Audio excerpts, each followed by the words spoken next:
and the real world is something that is really concerning. And then also in relation to the last few comments, all the comments actually, the big problem of digital poverty that we also have and that we face in terms of connectivity issues and presence on the internet, for instance, if you think in terms of generative AI, and not only in terms of the data, but also in terms of what is needed to design these and to contribute to these large language models, the need for compute. The talent we have in Africa, it suits some narratives to pretend that we don't have it. We do have it. We have it in spades. What we don't have necessarily is the computing power. But for that, we can collaborate. And that is why events like this are so important. So without further ado, then, I would like to welcome you to the first session of participants' contributions this morning, where we will have the two speakers give their presentations. Then I will give a very brief response, and then we will move to Q&A. So we have 2 hours. We have a lot of time for question and answer. So please, while you're listening to the speakers, do make notes so that we can have a lively discussion that also inform further thinking and tomorrow morning's reflection session. So our speakers are Godfrey Muyambi from the College of Economic and Management Sciences at the University of South Africa. Godfrey, is Godfrey here? And he will speak on the intersection of community-led and design justice methods. And then the second speaker is Alphoncina Lyamuya from the Annenberg School for Communication and Journalism at the University of Southern California. Alphoncina. And she will be speaking on rethinking AI in humanitarian and migration management.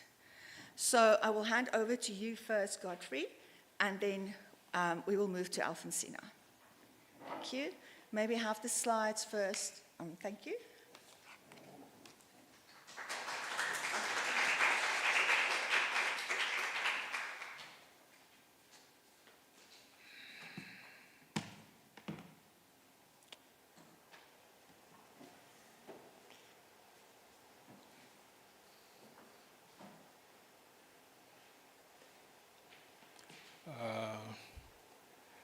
Good morning, colleagues. Feel very much humbled to stand in front of you today, presenting my study, which is based on design justice and community-led approaches, exploring the intersection of equity, inclusion, and design. Initially, I didn't know I had no good idea about how to handle this topic. I thought I could handle it in general, and then later on, I changed it to a study presentation, which is in progress, which I am going to do. So I'll start by giving you a brief overview of the two frameworks, which are design justice and community-led approaches, and then also look at the historical origins of the two frameworks, and then later delve into the study which I am now involved in, but is not yet in completion. Right, looking at the design justice, it is a framework that seeks to reframe design processes to include marginalized communities, emphasizing on equity, inclusion, and access. It examines how design affects the distribution of risks, damage, and benefits among diverse populations, challenging inequities. It also challenges systematic inequities such as white supremacy, heteropatric capitalism and settler colonialism. So this is this focus of design justice. I'll move on to look at the key principles of design justice, which are community knowledge. Design justice is more centered on recognizing and values of local traditions and expertise. The second one is co-creation, which emphasizes collaboration design processes with active community participation. It has also this principle of equitable distribution, ensuring fair distribution of design benefits and burdens. Intersectionality. It acknowledges and addresses intersecting inequalities, which in brackets we have supremacy, heteropatric capitalism, and settler colonialism. That is also acknowledged by Costa Choka, 2020.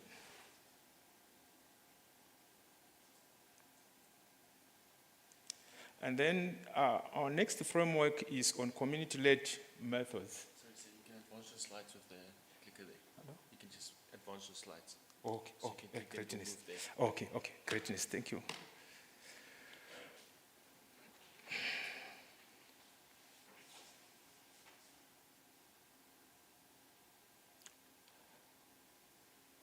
All right, thank you. So we now move on to the community-led methods, which are approaches involving community members in decision-making, planning, and execution.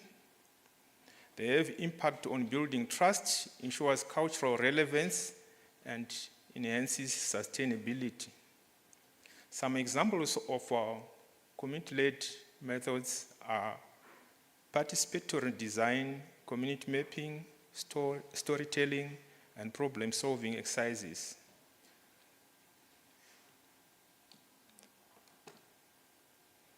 Then we move on to the historical overview, the origins. In the mid-20th century, grassroots movements and participatory action research inspired community-led methods. And then we have also design justice networks started also in the 16th century, promoting inclusive and equitable design. This was also accelerated by digital age, increasing visibility and interaction through social media. In the early 20th centuries, we saw the rise of design justice, and this is championed by Costa Choka and also Ostrowski 2022.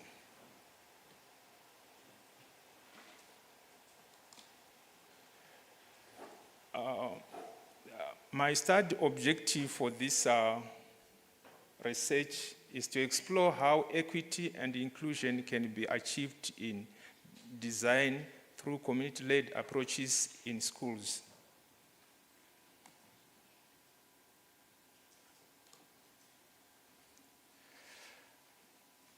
Methodology. The methodology which we intend to use is based on a mixed method that is qualitative and quantitative.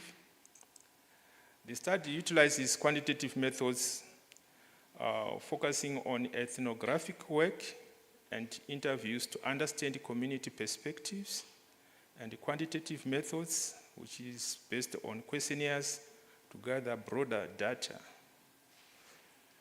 Structural questionnaires for teachers will be distributed as well as to principals and school governing boards. These are purposely selected as a rich source of knowledge since they also come from the community.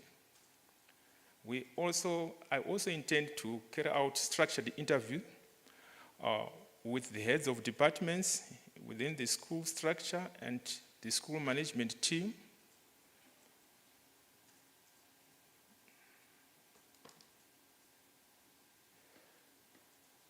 My research questions are: how do current AI system design reflect or ignore diverse cultural contexts within South African secondary schools?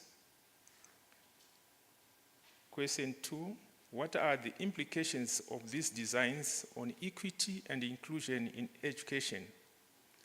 In actual case, who benefits and who is excluded from current AI design practices? Question 3, how can community-led approaches be integrated into AI system design processes in education?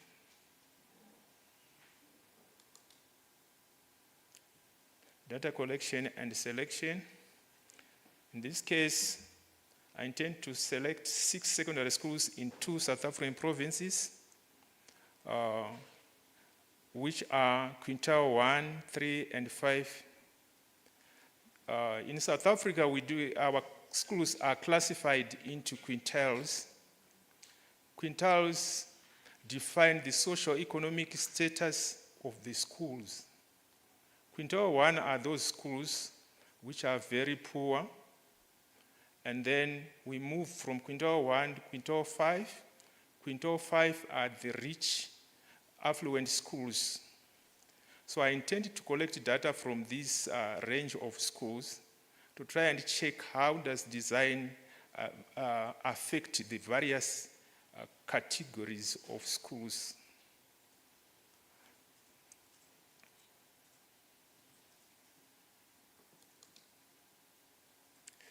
From literature, I've already observed that literature's data suggests a strong desire for more inclusive design practices and willingness to participate in co-creation processes. This is also supported by the cited references. And also, literature is also pointing towards potential implications for the anticipated findings. The findings could inform changes and the development of guidelines for integrating community-led approaches.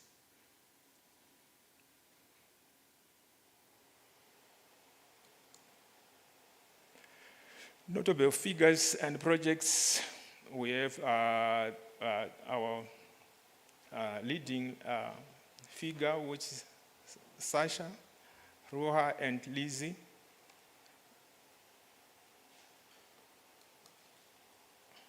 And then projects in South Africa that I also identified that are run by community-led approaches. We have what the Shark Slum Dwellers International, which is also present here, focusing on participatory design in 33 countries. We also have violence prevention through urban grading, which is focusing on reducing crime in Cape Town. We have what Langa Quarter Development, which is on revitalizing the old Langa Quarter in Cape Town. And then we have the Ubuntu Design Group, focusing on or building sustainable, affordable township homes in South Africa.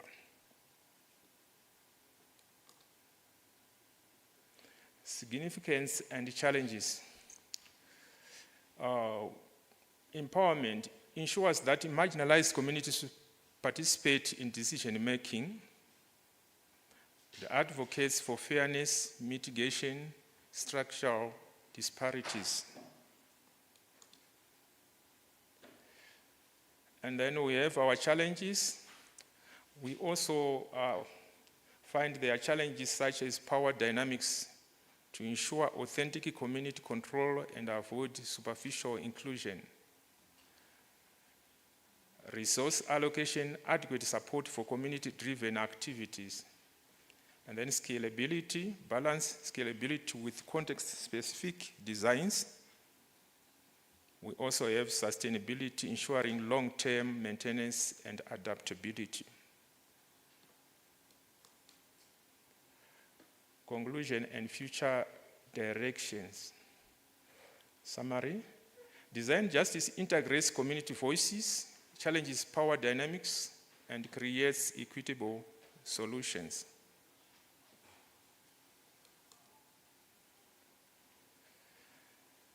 It advocates for supportive policies, engages in policy dialogue, builds coalitions, leverages media for awareness.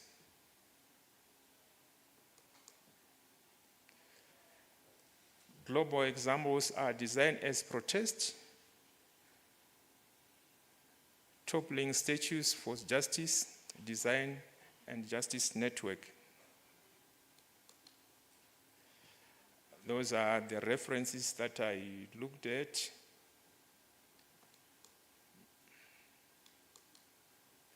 That's the end of my presentation. Thank you. Danki, kia leboha. Thank you. Thank you very much, Godfrey. We will then move to Alphoncina's talk and then carry on from there.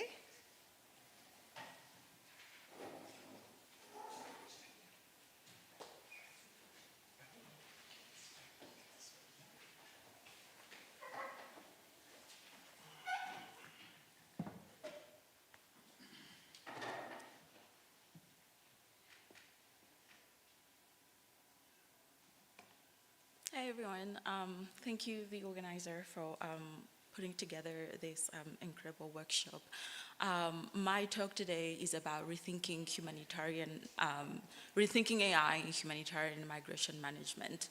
So oftentimes when emerging technologies like artificial intelligence are discussed vis-a-vis institutions, we often tend to think of government agencies and private tech entities, largely given the importance of these, the important role that this sector play in shaping these technologies. But given the nature of technological interventions I was interested in studying, I had to think about the role of other actors. So some of the questions that I started asking include, what happened when institutions with mandate and mission to protect and provide solutions to vulnerable groups like refugees are the ones that are experimenting and implementing these novel technologies? Also, how are humanitarian-based automated or data-driven systems different from the ones that are coming from tech corporations?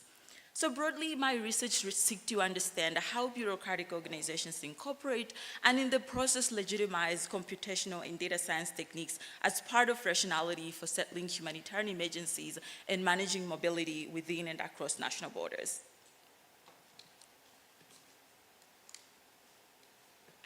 So in the current project, I'm trying to examine how International Organization for Migration, also known as IOM, and the UN High Commissioner for Refugee, in short UNHCR, use computational systems to monitor and track cash and voucher assistance for refugees and internally displaced people.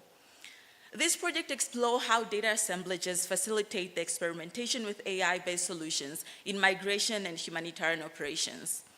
In recent years, both UNHCR and IOM have been at the forefront of testing and calibrating various data-driven technologies to address complex and evolving challenges they are facing.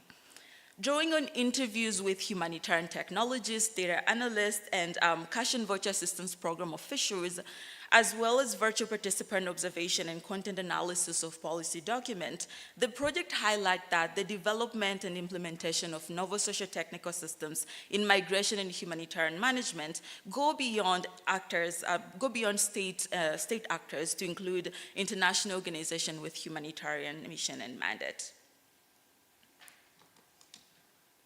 So actors in the migration and humanitarian management domains are facing complex and evolving challenges that can hardly be addressed through traditional approaches. From rapidly growing populations of refugees and other forcibly displaced people to increased immigration opposition, as well as funding shortfall, these organizations are trying to increasingly experiment with data-driven tools as a mechanism for responding to the complexities that they're facing. So against these challenges, the ubiquity of data and technological affordances has prompted these organizations to experiment and adapt technological and analytical solutions in their operations. These have ranged from the adoption of predictive analytics and machine learning models to forecast the inflow of refugees at the border, to the use of biometric technologies to facilitate asylum processes. Both efficiency in logistical operations and effectiveness of numbers in humanitarian advocacies are often cited to justify humanitarian experimentations and the adoption of AI-based solutions. Moreover, ostensible objectivity in systems of quantifications and algorithmic accuracy are rationalized bureaucratic humanitarian organizations turn to these data-driven solutions. Referencing in-house nature of their data innovation, guiding principles such as do no harm, and human-centered design approaches, organizations like UNHCR and IOM trying to distinguish their work, their development and use of AI tools from those that are coming from big tech or Silicon Valley companies. However, critical data and algorithm studies emphasize that the underlying AI infrastructure, from data to algorithm to computational resources, they highly embed elements of surveillance, data extractions, and exclusions, both of which seem to contradict the implementations of safe and responsible AI in humanitarian management. So international migration has also been criticized for its dominating Western government interests and paternalistic ideals, which also challenge participatory design processes. Moreover, the growing reliance on technocratic approaches, usually from data science and engineering, in designing and developing AI-based solutions for migration problem, they tend to sustain hierarchy of expertise and structural inequality, both of which seem to, again, contradict the element of design justice principles, including the need for meaningful collaboration in design processes. So one of the domain of humanitarian operations that has experienced a growing utilization of data-driven technologies and digital infrastructure is the delivery of aid to refugees and internally displaced people. Both the advancement of digital technology, availability of vast amount of data, and growing information and communication technologies have steered this recent shift to, quote unquote, the automation of aid and cash transfer programs. Known as cash and voucher assistance, also in short CVA, this form of humanitarian aid is lauded as a lifeline to individuals and families in refugee settings.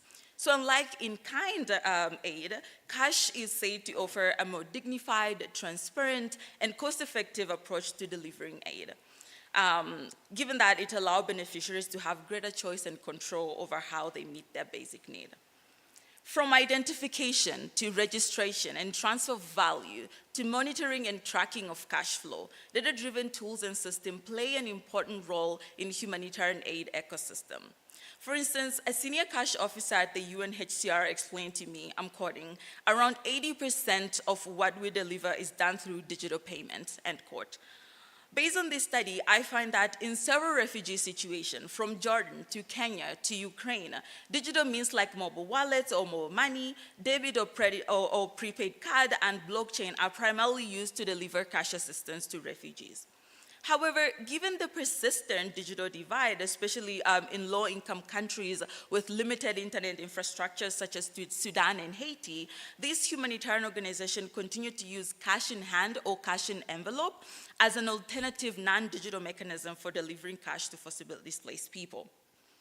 On the other hand, or the back end of things, the coordination and administrations of CVA demand innovative ways to counter challenges such as duplication. This is like when funding can be provided to the same people by multiple organizations, diversion of funding, as well as the lag in procurement and distribution of assistance to these end users.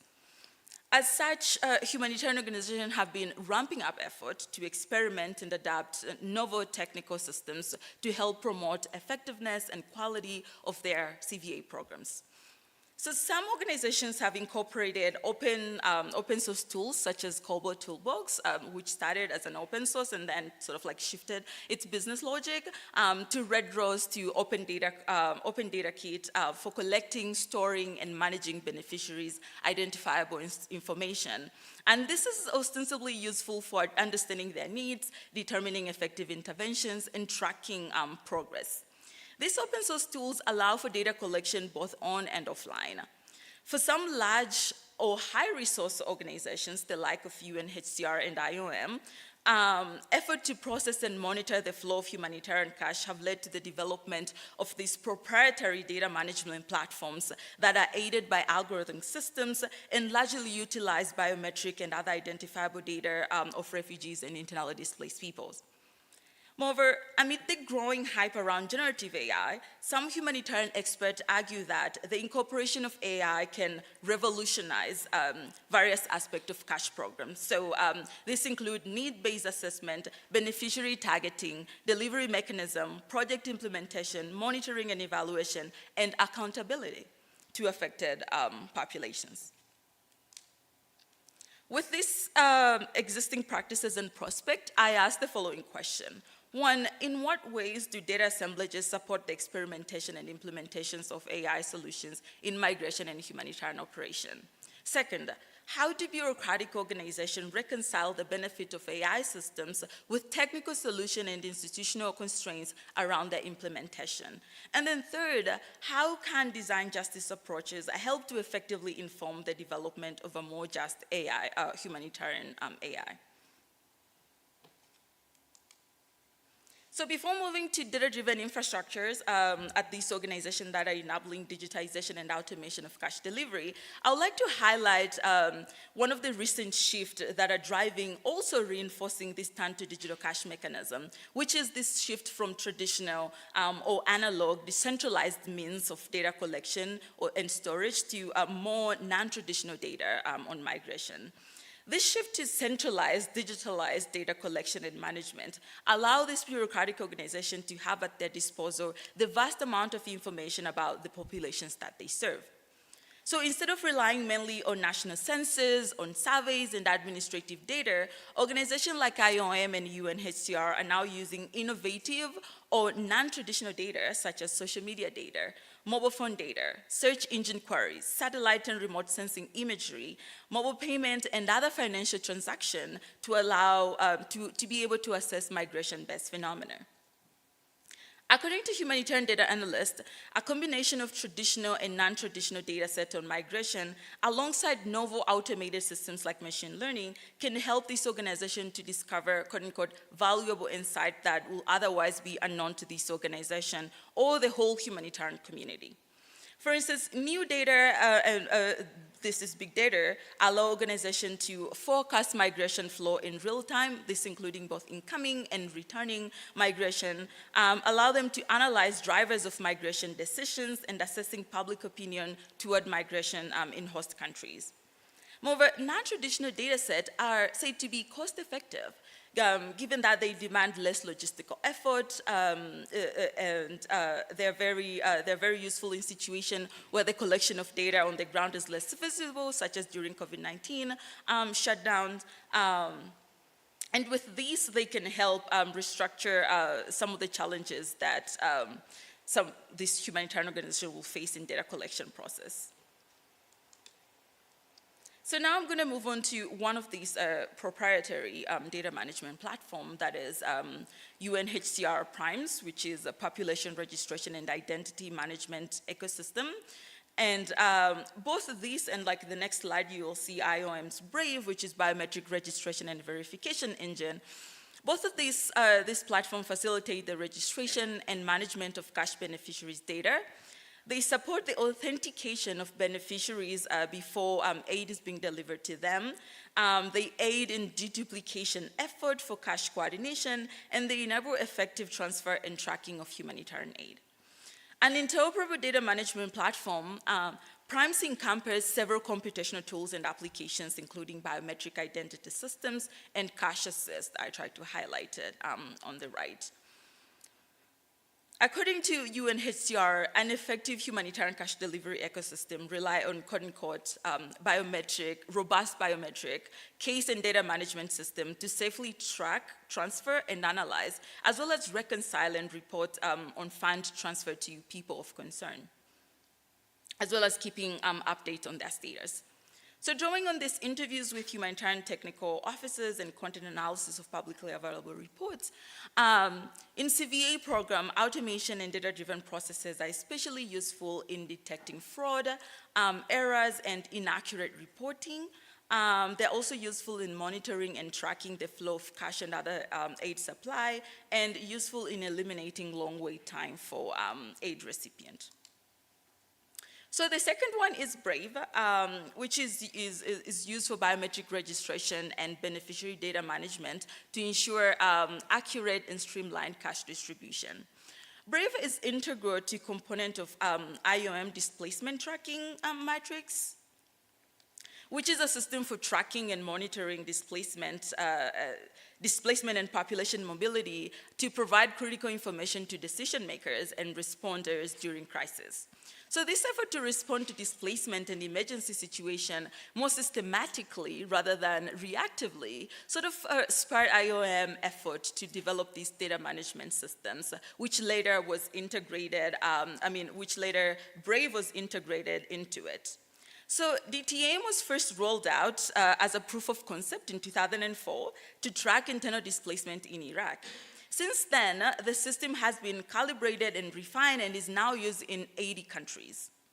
At the same time, as the same system that is cited to help monitor the movement of forcibly displaced people and in their verification for the purposes of delivering important humanitarian assistance, DTAIM is also used to support IOM and state effort to facilitate repatriation or voluntary return of displaced people to their home countries.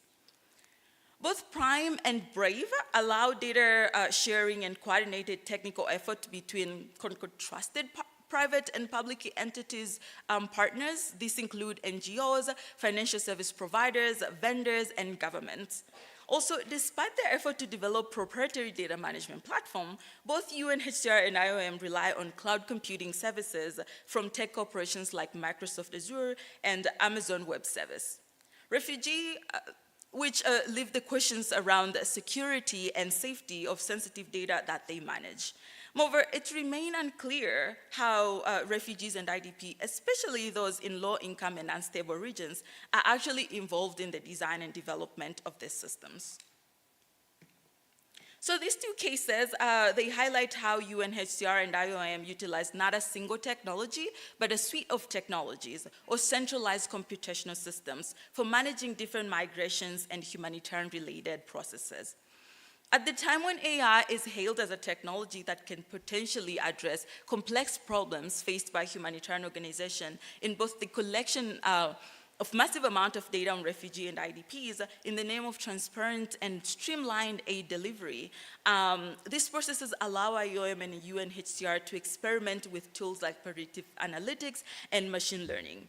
Also, as part of its mandate to support member states in their migration and border management, in 2020, IOM launched an automated verification system known as Verify. This system is intended to strengthen data protection standard and monitoring of verification procedure through enhanced financial management and automated reporting capabilities. So again, the financial is coming up here just in 2020 after Brave was put in place. As a proprietary software, Verify is responsible for managing the exchange of information and execution of verification requests. Thus, where the provision of humanitarian cash to forcibly displaced people is concerned, this organization expand the reach of their data collection and storage by developing sophisticated proprietary data platforms for tracking and monitoring not only the flow of humanitarian aid, but also the movement of displaced people that they have the mandate to serve and protect. How then do this bureaucratic humanitarian organization reconcile the benefits of AI systems with the technical limitations and institutional concerns around their implementation? Well, I identify several approaches and practices that data analysts, strategists, and technologists at this organization emphasize in their discussions around how they navigate AI limitations and how they promote ethical and responsible data innovation. So first, there is an emphasis on care and humanitarian responsibility in public-facing reports and policy documents that cover experimentation and implementations of novel technology. These include a broader recognition of risk and harms that are associated with novel data sources and data-driven technology, challenges in enforcing data protection accountability, and a wide range of understanding on the limitations of technical solutions. So it's not that they're not aware, they are aware, and they tend to emphasize care and humanitarian responsibility in their public-facing document. And then second, there is this like a wide recognition and adoption of various ethical measures to minimize risks that are associated with data tools and computational systems. So from reference to GDPR to sector-wide data standards to practices such as the use of informed consent in data collection, including anonymization and aggregation of data that represent this vulnerable community, data sharing agreement with their trusted partner, and strategies of transparency and obscurity using interchangeably around data and models that they're using. The existence of ethical principles, but however, does not equal enforcement thereof, and it remains unclear how these visions and ethics are actualized. Third, there is a growing association, sort of like collaborations and multi-stakeholder initiatives that seek to promote the innovation with ethical technology and data science front, which help portray this organization's commitment to using emerging technology in a more ethical way while continuing to experiment with these tools in their operational processes. Despite this discursive emphasis on human-centered approaches and ethical data and technology use, design of algorithmic tools for humanitarian migration management continue to narrowly draw on experts' knowledge and practices that are contained within a particular set of professionalized field. I'm quoting Constantia Schock here. There is also a peer review mechanism in some of these large organizations, and this was largely started by the UN Humanitarian Data Exchange to really facilitate collaborative development of data science tools within humanitarian expert community. Nonetheless, this largely remain outside the reach of people who are not data scientists. So, last, I want to talk about the design justice lens and try to think about humanitarian innovation and sort of like the use of humanitarian technologies. So as we're trying to imagine alternative to surveillance and capitalist data-driven or automated systems from big tech, humanitarian technologies and algorithmic processes might come off as one of those alternatives. But based on the research I and others have been conducting on this organization, we ought to still interrogate values that are embedded in the design and development of humanitarian technologies. Additionally, we need to probe into ways that the implementation of this technology further strengthen data assemblage that in complex issues like migration management might be perpetuating harms and exclusion of the very same people that this organization have the mission to protect. We have seen this in the collection of the biometric data by the UNHCR and how the mishandling of such data, this, be it via data breaches or sharing this data with host government, have negatively impacted refugees both in Bangladesh and Kenya, for example. When it comes to AI techniques like predictive analytics and machine learning, the use of these tools to forecast refugee inflow at the border and how the prediction of IDP movement along the border, they're already threatening the closure of borders in time of large inflow of refugees, as well as limiting right to asylum given the monitoring and tracking enabled by these tools. Both the history of how this organization came to exist, how they have been experimenting with technologies over the years, and the political economy of the sector in which they work and operate should be taken into account to understand how their current use of big data and AI techniques actually work and how the implementation, what kind of implications the implementation has on marginalized and often vulnerable people that they assist. So instead of taking humanitarian technologies at their professed value, design justice approaches in this context need to challenge the what Ruha Benjamin called the technological benevolence of this proprietary data management platform for humanitarian cash assistance or automated delivery of humanitarian aid. Second, to build off Professor prior provocation on the role of culture in decolonizing or diversifying AI development, organizational cultures, structures, and dynamics need to be considered in effort to promote the development of ethical, human-centered, and responsible AI in humanitarian AI more specifically. The effort to incorporate data-driven technologies and data science techniques in humanitarian sector is not limited to UNHCR and IOM.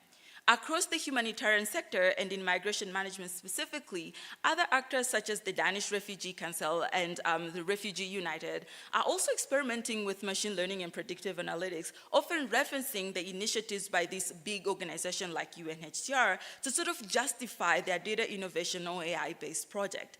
This is what sociologist and organizational scholar Paul DiMaggio and Walter Powell in their new institutional theory of organization called mimicry.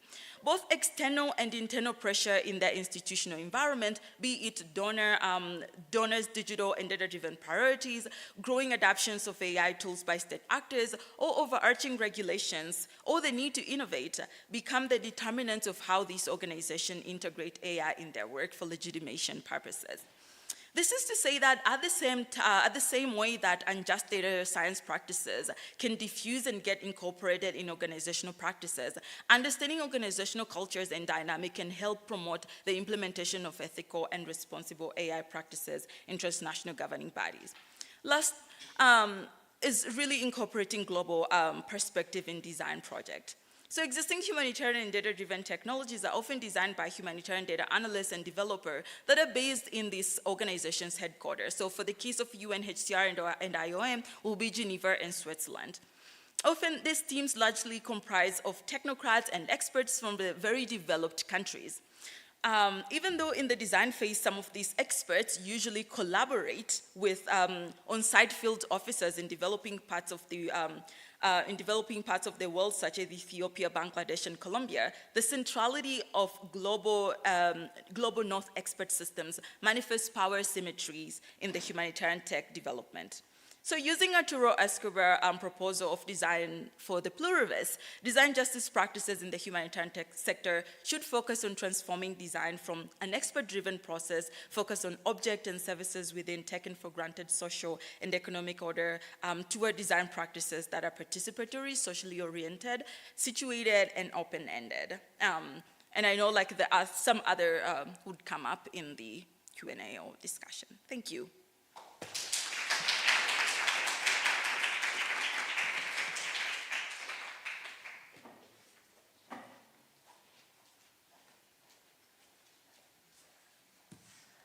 Thank you so much, Alphoncina. Thank you again, Godfrey. I think already these two first talks have given us a lot to think about.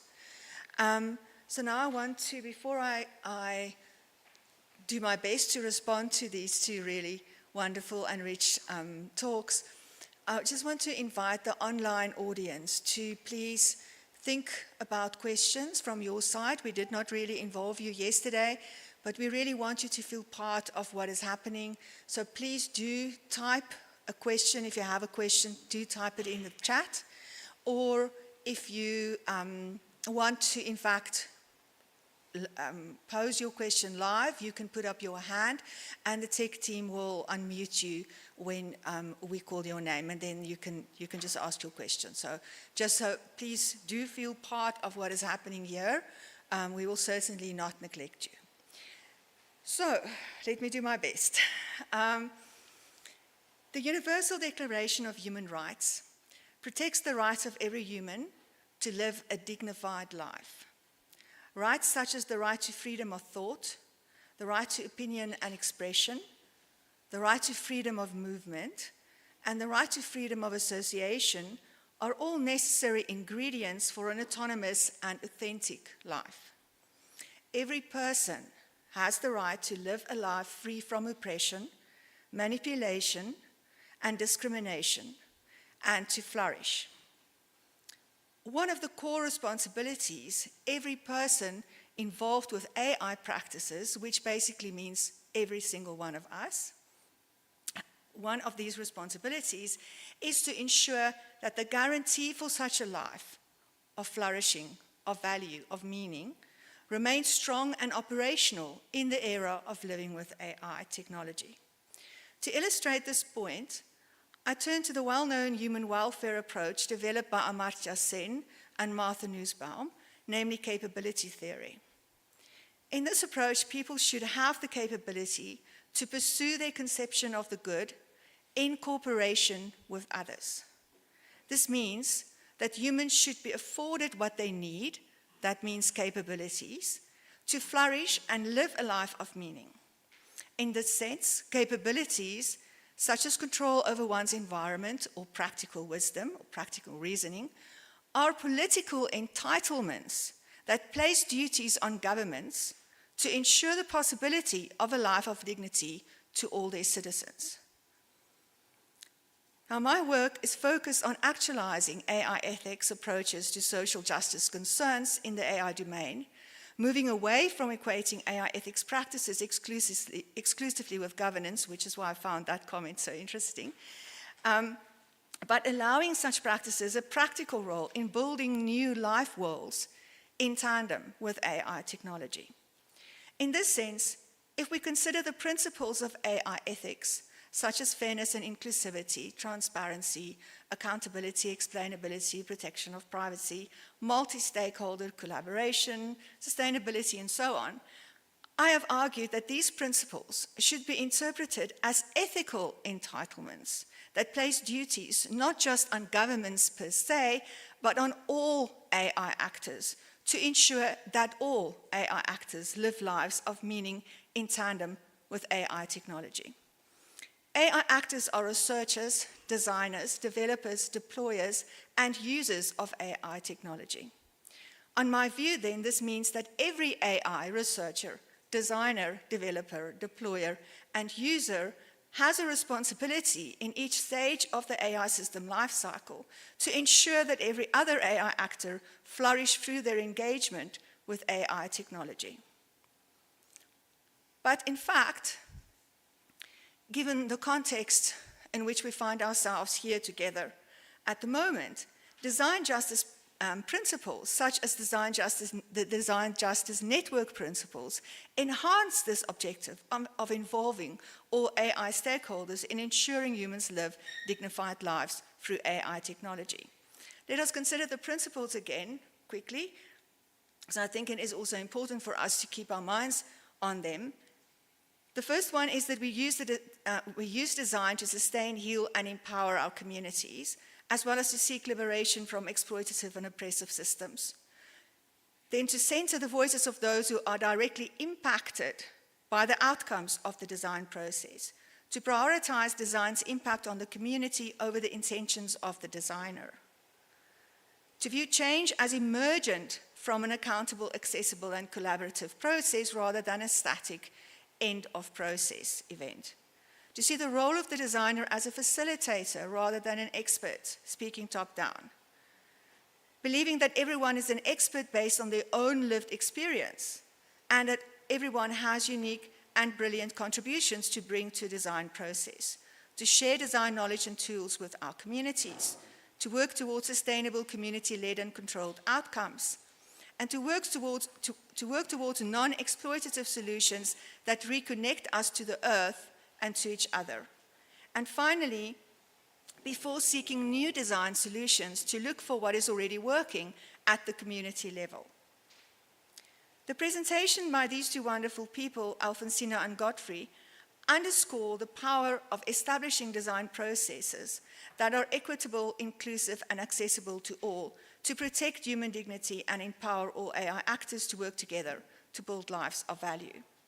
Godfrey examines how design affects the distribution of risks, damages, and benefits among diverse populations, with the aim of discerning how design practices might challenge inequities and center marginalized voices. Considering Sasha's principles, Sasha Constantia-Glock's principles for design justice, such as community knowledge, co-creation, equitable distribution, and intersectionality, Godfrey argues that such principles inform a definition of community-led methods that would involve community members in decision-making, planning, and execution of design practices. He demonstrates that the result of infusing community-led design methods with design justice principles would be the building of trust, inclusion of marginalized communities, and ensuring the cultural relevance and sustainability of AI technology. This approach for me practically illustrates and confirms the role of design justice principles as capabilities needed to build towards a life of dignity, meaning, and value in the era of AI technology. In the case of Alphoncina's talk, pointing out the risks of harm being caused in the name of efficiency in the context of migration management speaks out on behalf of social groupings of people that have lost access to one of the most basic human needs, namely a safe haven, encapsulated in the human right to privacy and family life. The use of predictive analytics and machine learning models to forecast the inflow of refugees at the border, risk assessment algorithms to evaluate asylum applications, and biometric technologies to facilitate asylum processes has the potential to even further violate the rights of migrants. So these would include the right to non-discrimination and equality, the right to personal data protection, the right to a fair trial, and the presumption of innocence, as well as the right to effective remedy, and would turn their lives into a kind of dystopian panopticon situation. The call in Alphoncina's paper for heeding the need to reconsider the role of humanitarian organizations within the AI ecosystem and to rethink the practical implications of the use of AI systems in migration management relative to power and agency, thus starkly illustrates the need for incorporating design justice principles as capabilities, as core and basic building blocks for living a life of dignity in the era of AI technology. In conclusion, there are many voices, such as Emily Bender, Timnit Gebru, Lauren, sitting here with us, we are so blessed to have her here, Alex Hanna, Lynette Taylor, Sasha Konstanchuk, and Lina Denchik, canvassing from various perspectives for what basically would be a profound upending of the current objectives and trajectory of AI business narratives from profit power-based to future good and sustainability-based narratives. Part of such changed narratives in the design justice call for a direct link between design practices and the current and future benefits the predictions and decisions generated by AI processes bring for the community whose data drives these processes. As Milan and van der Velden write, there is a need for making sense of data as a way of knowing the world and turning it into a point of intervention for future benefit, rather than creating a means for manipulation, perpetuation of stereotyping and exclusion, and also environmental harm. Mobilizing design practices for social causes is a practical way to build social resilience against current wicked problems humanity faces. These are problems that hold global risk, that tend to latch onto geopolitical patterns, and that are often brought about by economic technological actions. So I'm excited to see how events here over the next 10 days will bring new perspectives on how to effect such mobilization. Thank you very much, and thank you again to the two speakers.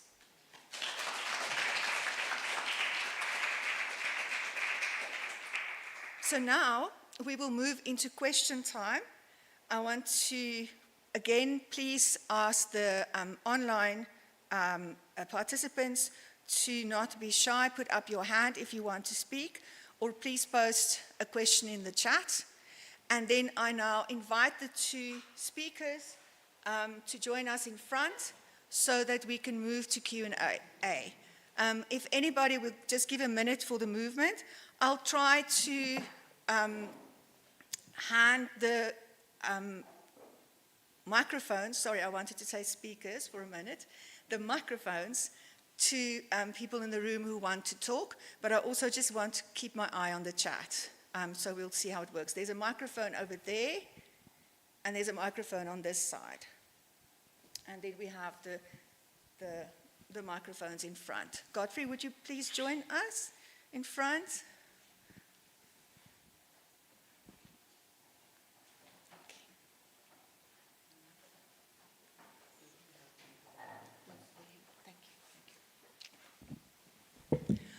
Nomadlozi has volunteered to help with the microphones. So, any questions, any comments, any reflections from the floor? Trudy?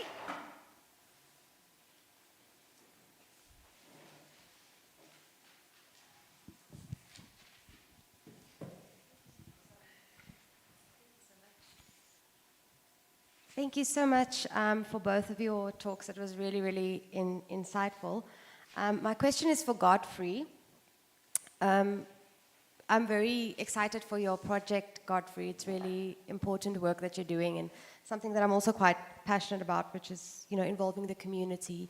But I think I don't know enough about your methodology. That's why I have this question, but I thought I would ask it. And it's about, you mentioned that you will be looking at some schools that are, impoverished. And I can just assume that these schools do not have, ICT technology, and maybe they don't even have the knowledge of AI. So my question is, how do we interrogate design justice in environments where it doesn't exist yet? And how do you bridge that gap? Like, for example, will there be some sort of education of the participants? Like I was thinking with photo voice methodology, which is a participatory approach, there is an education of the participants in the use of the camera to take photos. So I'm also wondering about language, like if you work with a community that doesn't have the language to describe these tools, like artificial intelligence, like how do you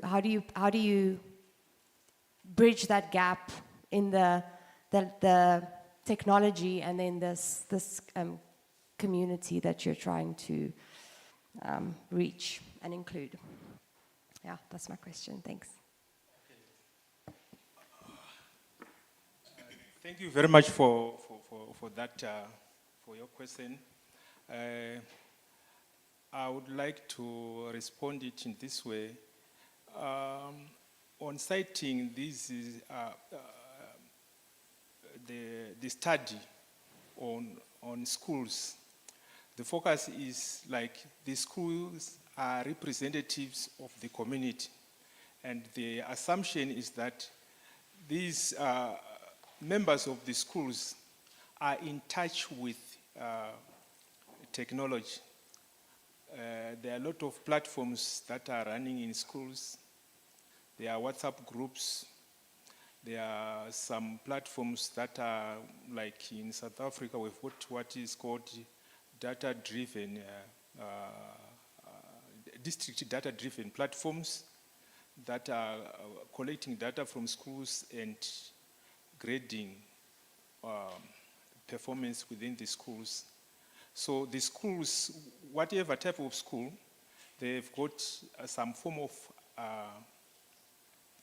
knowledge about AI, and we need to know what are their feelings about AI. Do they feel isolated, or do they feel they are also involved, or do they want to adopt it within their curriculums? Thank you. Thank you, Godfrey. I saw another hand. Yes?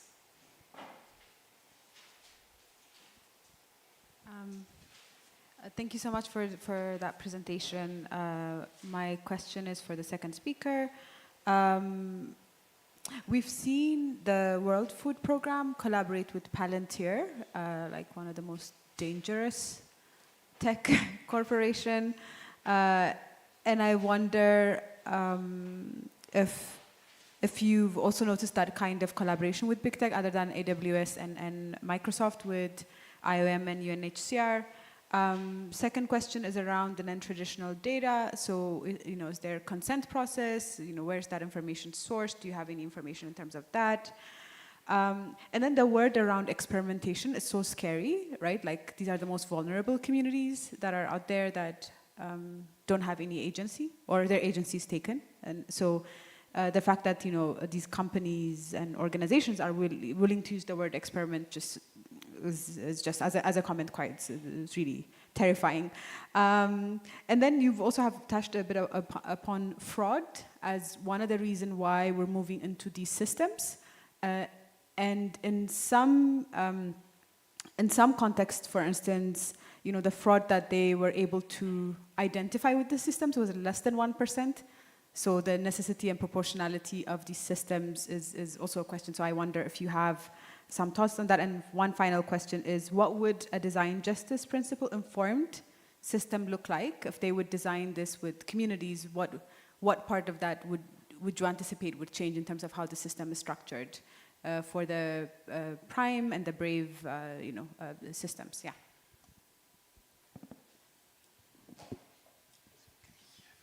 Thank you so much for these questions. So I'm going to try to go one by one, and then I'll go back to you for a little bit of clarification. So on the question of World Food Program and volunteer cooperation. One of the things that I'm currently trying to look at, and hopefully this is one of the things that I will try to largely emphasize in my dissertation project, is really looking at collaboration that are happening between humanitarian organizations, government agencies, and private tech companies, particularly when it comes to either delivering of aid or when it comes to migration management. And one of the things that to me were very interesting, particularly with like IOM's Brave, is that IOM and World Food Program partner on, they have data sharing mechanism in place that allow, World Food Program to have, all available information about internally displaced people. This is like a mechanism or like this sort of the effort to promote interoperability in provisions of humanitarian services, but as well as this effort that they're trying to call it the multi-purpose cash. So instead of having one organization just providing cash for food, this will be like the World Food Program, and then you have the IOM doing providing support for IDPs in terms of welfare. You would have like this organization coming together and provide one form of assistance to individuals and families. So definitely this kind of collaboration extend beyond just World Food Programs and volunteers to include these other actors. And one of the approaches that I'm very interested in using is like a network approach, which is just like who are you associating with, and how does that change the whole structure of the way that we understand governance in the humanitarian space. And then to your questions about the collection of data, like one of the things that to me is such a concern, and like Sasha in their talk yesterday brought up issue of like strong consent, and that is something that is really lacking. Oftentimes these organizations in in their public-facing report, they tend to emphasize that we're really trying to do ethical innovation in a way that we're trying as we're moving toward this non-traditional data, including social media data and mobile phone data. We're trying to understand how we can incorporate consent in how data is being collected. But all this I just talk. There is still room for the actual implementations of how true consent is being done when it comes to data collection. And then your point about experimentation. I largely draw on science and technology studies when it comes to try to understand the work that is happening in this space. And one of the words that these organizations use is experimentation, really, like it's not my word. They use it as a mechanism to justify innovation. So they will often say that there is no innovation if there is no experimentation. So you have to experiment with new tools to be able to see what's going to work, what is not going to work, and that is how they frame it, as like we have to experiment. But from science and technology study, as you say, like that is a very, like it can come off as a very scary thing, because you say experimentation, you look at existing study, and it's like that's very problematic. But they use it as a mechanism to support their work or their data innovation. And then fraud in the detection of fraud and cash and voucher assistance. This is largely coming, I think in the U.S., like there is a focus on, for example, like, Virginia Eubank work on automation of inequality. She talks extensively about welfare programs and how automation is used, to justify, how people who are trying to abuse the system can be caught in the process by automating the processes. So the same concept is moving from government agencies to now humanitarian organizations where they're saying like, if there is fraud because there are all these corruptions in the humanitarian sector, so try to cut down on corruption. There is this emphasis on fraud detection as one of the incentives for them to turn into data-driven tools. I'll ask you to help me repeat your last question so that I can respond. Sure.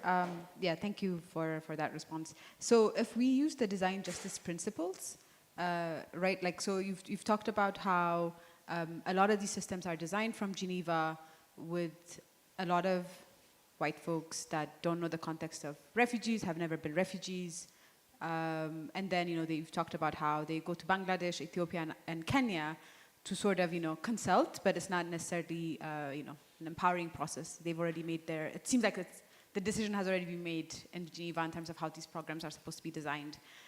So if we shift that and use the principles that we're talking about in this engagement, if you can, not the word experiment, but if you can postulate, what would be, how would the design change? Like, how would this framework change?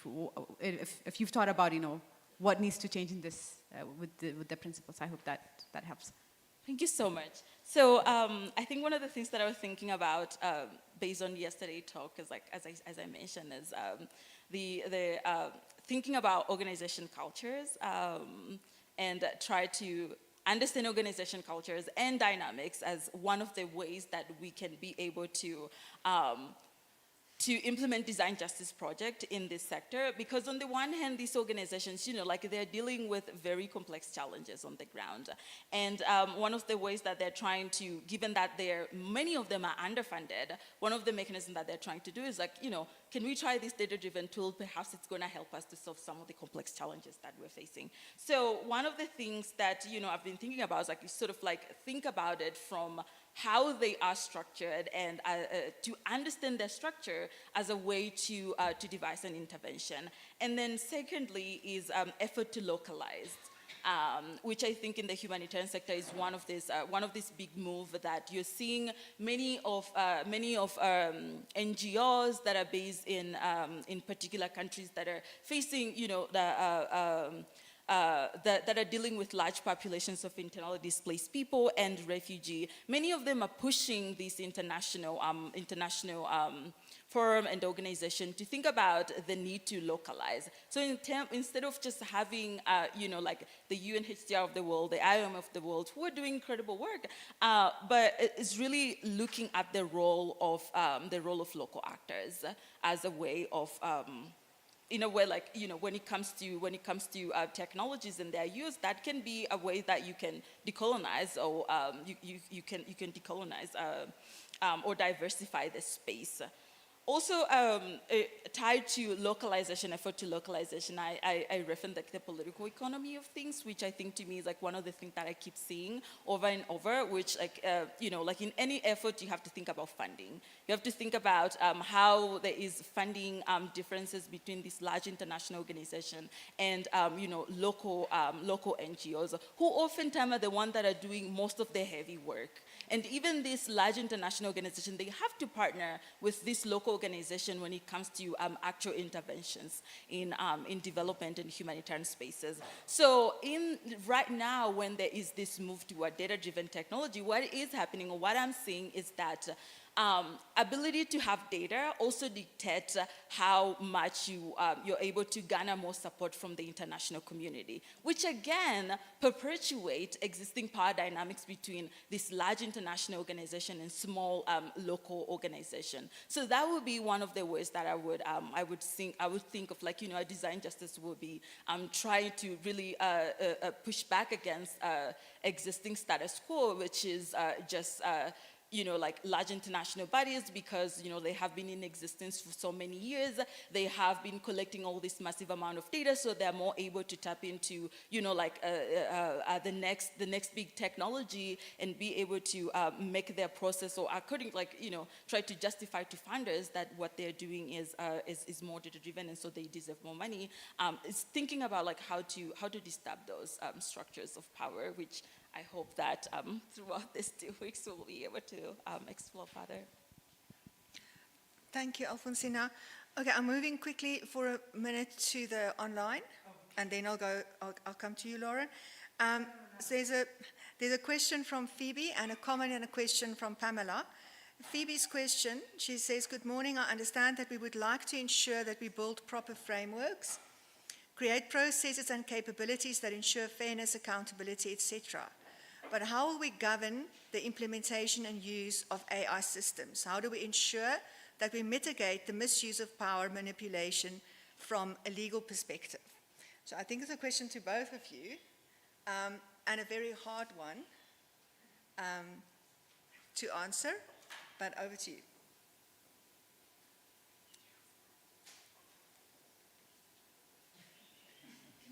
Repeat. Yes. She says, I understand that we would like to ensure that we build proper frameworks, create processes and capabilities that ensure fairness, accountability, etc. But how will we govern the implementation and use of AI systems? How do we ensure that we mitigate the misuse of power manipulation from a legal perspective? Obviously responding from within the data justice context. Yeah.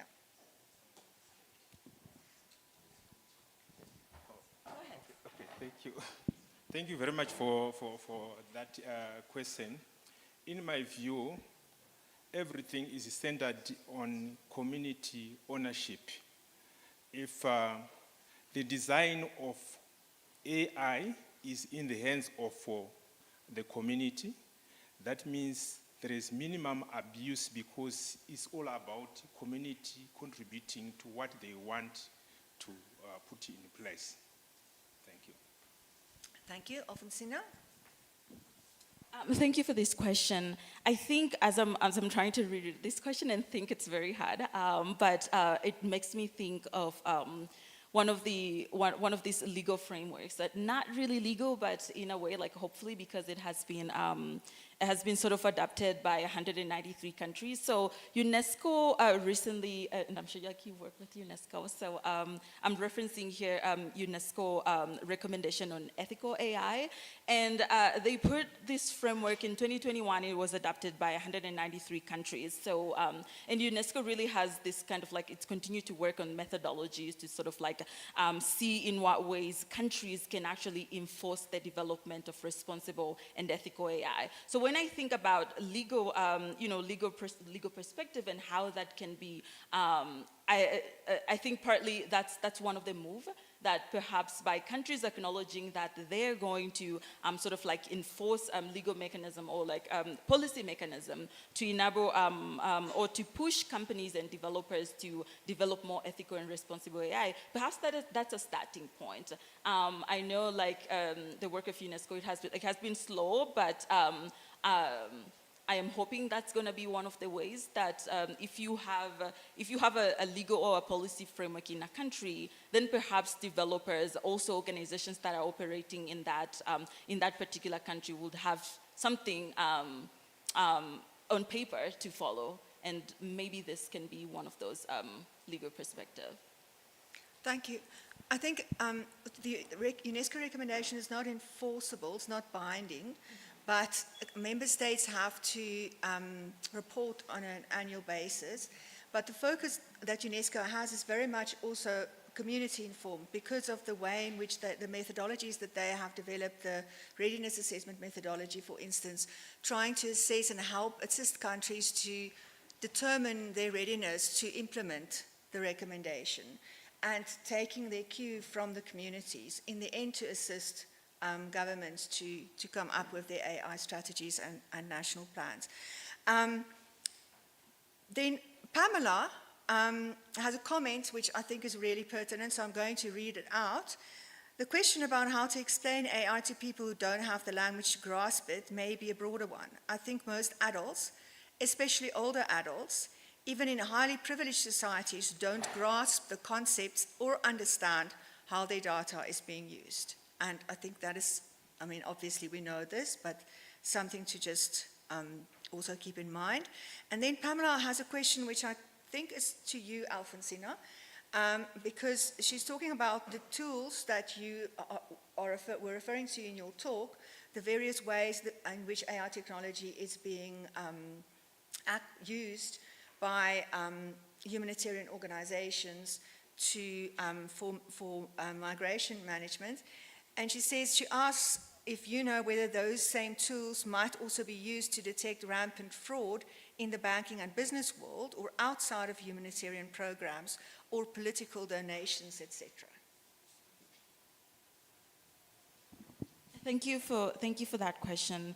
Currently, how things work, and partly is there is, I don't want to call it opacity, and in my paper with Buju, we talk about this, which is, it's not opacity, is in a way they publicly talk about what they are doing, so it's known that they have this kind of experimentation going on, but then on the other hand, they obscure what they actually do. So you won't have access to the data that they use in this data, these large databases, or you won't have access to their models or how they operate. And so there is transparency, but also there is opacity that happen within this organization. And so the question of fraud and how it actually works, given this institutional opacity and how this tool work, I would think it's something that I cannot fully answer until I go and full explore. But one of the things that I'm trying to think about, and I tried to raise in the presentation, is these kind of collaborations that happen in the space, which is just that by automating or digitizing cash delivery mechanism, these humanitarian organizations somehow are pulling out of some responsibilities.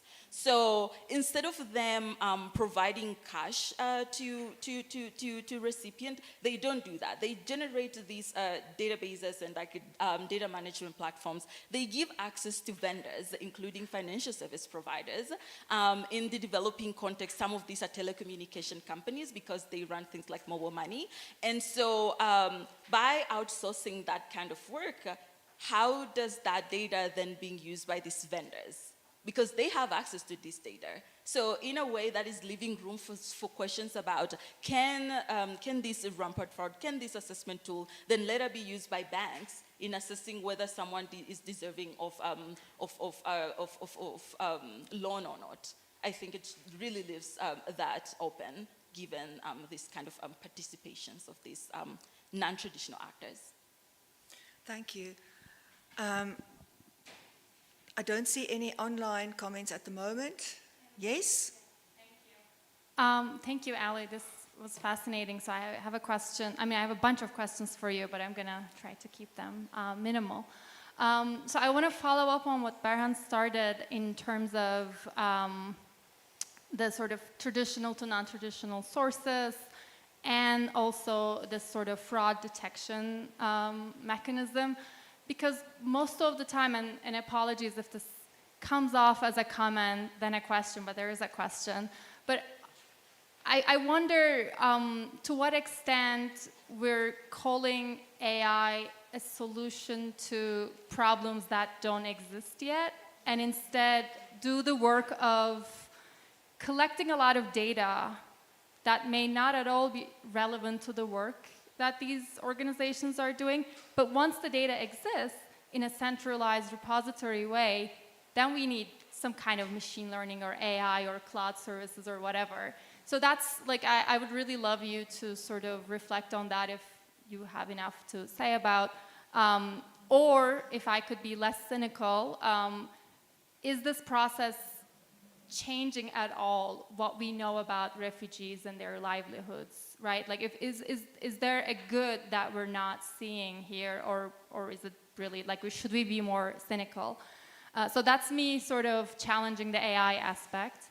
And then I want to challenge the design justice part a little bit too, assuming that this is day 2 and we're all on the same page. But I'm an ethnographer, so I would hate to, turn to design justice as a solution to all problems. So while I appreciate the question, I was sitting here thinking, I'm originally from Turkey, where there are a lot of Syrian refugees right now. I would hate to actually invite those refugees to a design justice group, and in the midst of everything that they have to deal with, and make, as a humanitarian organization person, if I could play this game, make myself feel better about the part that I did, while also making their lives harder. So I'm thinking, who should be the actor here if we really want to bring design justice as a lived practice? You mentioned local NGOs. Would they be the sort of constituents in this kind of an exercise? Or are there any other sort of groups that we might be overlooking? I want to just sort of put those 2 questions for you to reflect on. Thank you. Thank you, Boju. I really love this question, the first one about, the role of AI and whether it's functional at all. And, I'm going to start from this move from traditional to non-traditional sources. And your question is to what extent we are calling AI to these problems and the problems that do not actually exist. I think one of the things that I'm finding that these organizations sort of cite is this, yesterday in Sasha's talk, they were talking about this race for AI. The same thing is happening in the humanitarian sector, where you have many organizations, because they're seeing each other, they're seeing the private sector company continue to innovate.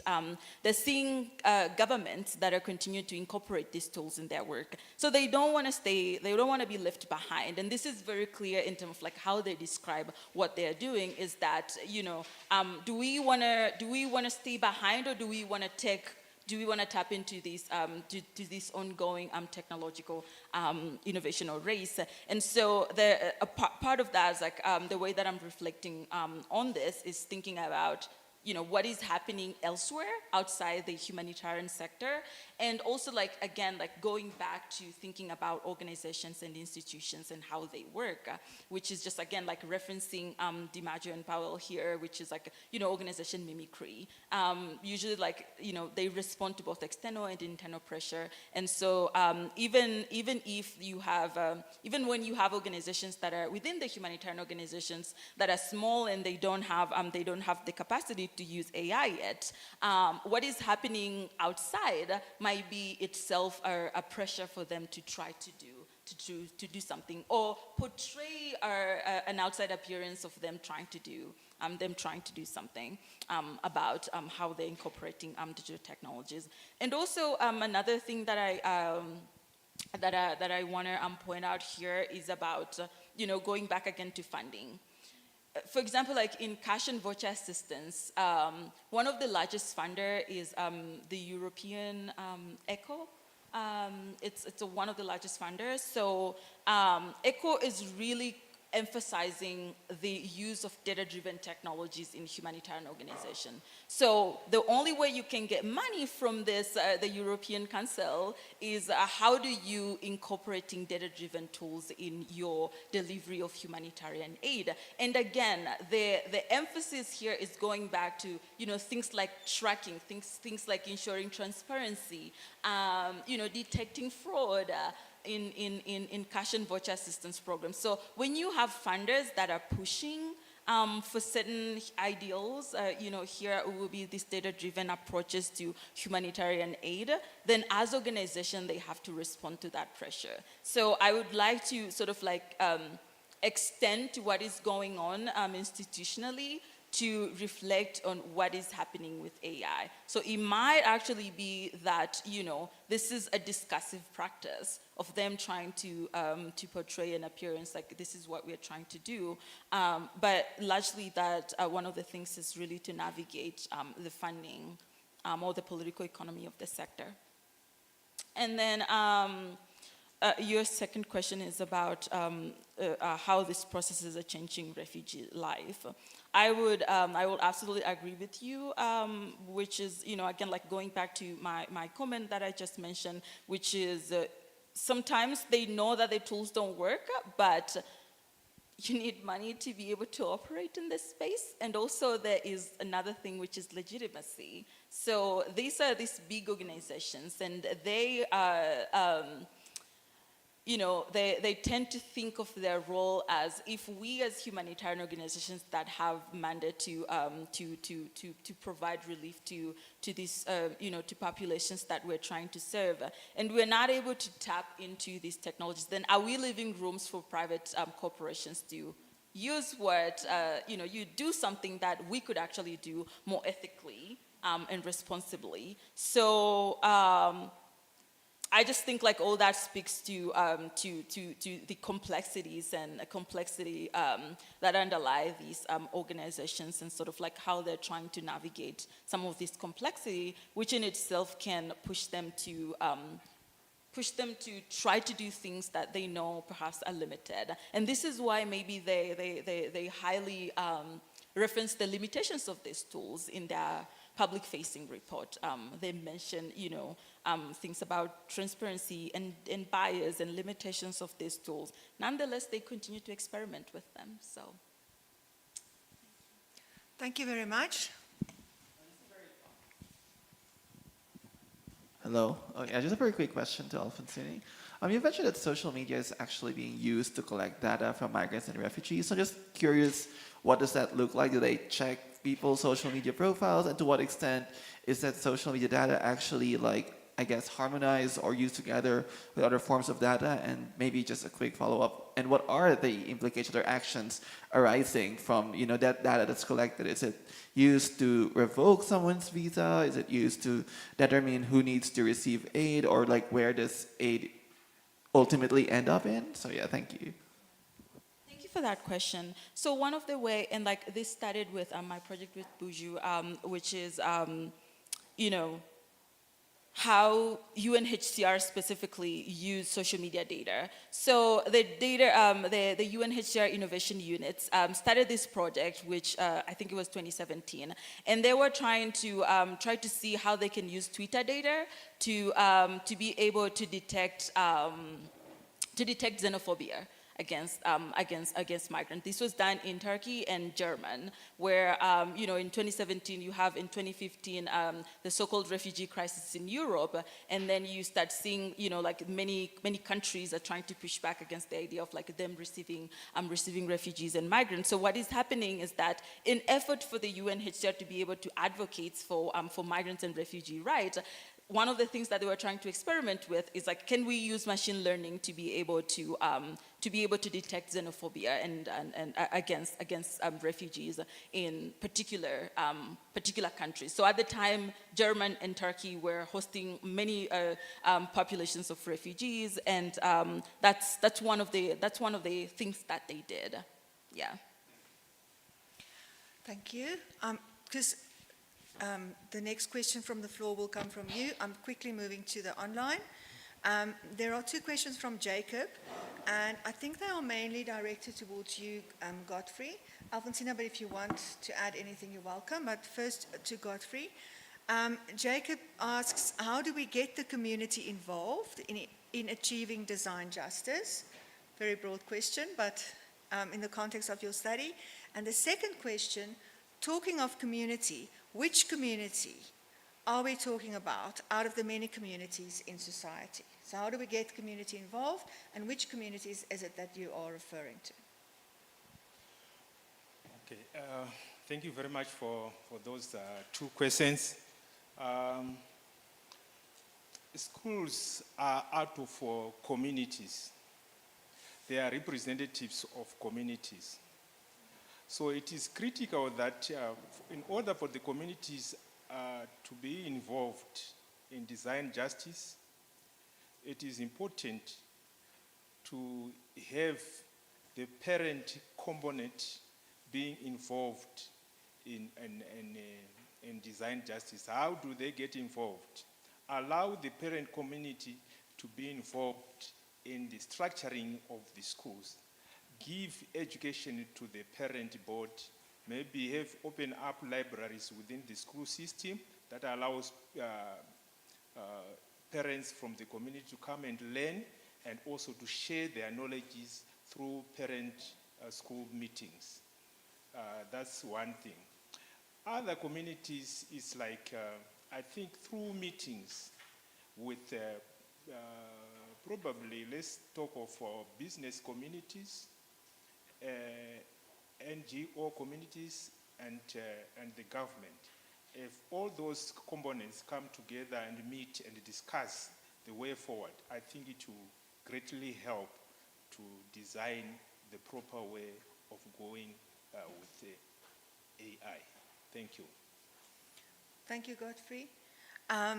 Right, then we move to the back, and please, I feel horrible that I don't know everybody's names. I hate to say the back, the left person, please. Yeah, I'm Fumi, the one at the back. Thank you, Fumi. Thank you so much to both of you. I particularly like some of the terms that came up during the course of the presentations, particularly Godfrey's take on the key principles of design justice. I didn't know all of those, so thank you. And then Alphoncina, you talked about technological benevolence, organizational mimicry, and those were very interesting terms. Transparent opacity, I found that to be interesting too. And I found that your discussion about AI incorporation in the humanitarian sector seems to be a microcosm of the unnecessary bureaucracy in that field, whereby it's just like a whole lot of problems in it. So thank you for the exposition on that. My next statement is not so much a question. It's pretty much a comment that you can choose to respond to or not. Given the fact that our gathering borders on critical AI, I would suppose that we are interrogating some of the terms that are being used, and for the course of the entire conference, seminar, workshop, whatever this is, I'm assuming that these terms will come up more and more, and I'm hoping that even beginning from this presentation, we can be better interrogated.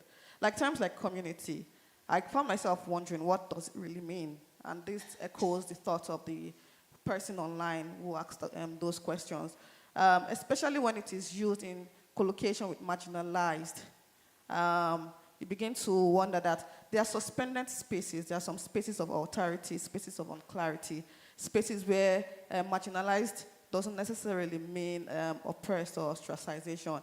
It means something else. So I wonder what that means when, especially in relation to discussions about AI, and you ask that question about, what communities are being talked about, especially if these communities are not necessarily used to, they are not like the best examples of AI use and all that. So if we use something as sophisticated as artificial intelligence in relation to marginalized communities, it is necessary to interrogate what that really means. And also, the idea of players and big tech, that word flies around a lot. And one thing that I know Professor Pra's remarks and address did yesterday was to emphasize the fact that African intelligence is not just about Africans as consumers of artificial intelligence, but Africans as big players themselves. You'd find people within this big tech that are actually, they come from so-called marginalized communities, but actually play a big role in how big tech and corporations operate. The same likes of Google, Microsoft have in fulfilling that diversity quota, they appeal to some population from marginalized communities in quote, and these people get to make decisions. So what does that look like? This somewhat emphasizes the disconnect between practitioners and thinkers, or academic, like think tanks like this in terms of big tech. Also consent and collection of data, ethical innovation and all that. You asked a question about social media, and I kept thinking about how people put out information themselves without necessarily knowing that this is going to factor into how data about them is being used and processed. So what does that look like when it comes to ethical AI? If, for instance, on social media, there's as much information about a person as you can find out there, and the private and public stakeholders that are involved, the governmental entities or the private folks, then use this data and they are then put in this position where it has to be ethical, but they don't even know what that means because it's really out there in ways that probably shouldn't be. So what does consent in relation to ethical AI really mean? Is it the sensitization of communities, in quote, to the information that they put out there? Yeah, so these are some of the things that I found to be important. And lastly is the idea of the humanitarian organizations. It's always based on the presupposition that it goes from one end of the spectrum to the other, from the international organizations to the local players. I wonder if there are certain in-betweens that are not navigated and investigated in conversations about humanitarian aid in this regard. Yeah, like I said, comments and thoughts. Thank you very much. Any reflections on those comments from either of you? Alphoncina, you want to go? Godfrey? Okay. Thank you for these questions and comments. Your first one, you talk about technological benevolence, and I think Ruha Benjamin in Race After Technology talks about technological benevolence, which is basically like how sometimes technological solutions are implemented, with some talks around, these are for the benefit of the good. These are for promoting certain